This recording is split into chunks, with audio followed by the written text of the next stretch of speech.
Hacı aka, mana bizni boylarimiz. Tanımasak tanib qo'ying. Ana o'tirgan novush yigit bor-ku, ha. 100 gektar yeri bor. 25 ming g'o'zapoya sotdi aka deydi. Bular g'o'zapoyani puliga bitib ketdi Hacı aka deydi.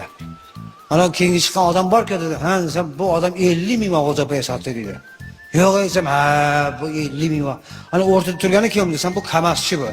Bulardan 500 so'mdan bir bog'ini oladi-da, o'sha bir bog'ni ikki bog' qilib bo'lib sotadigan o'sha bo'ladi.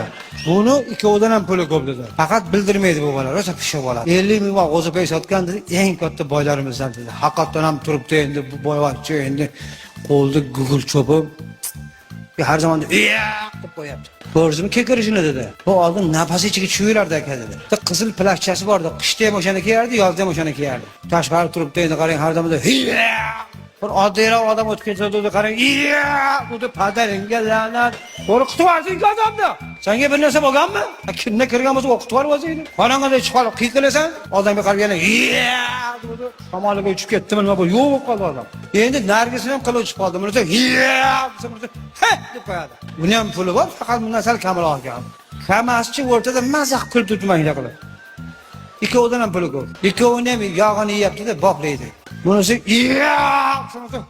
qo'yadi. Kamaschi uyalib, qizarib bunday qiladi.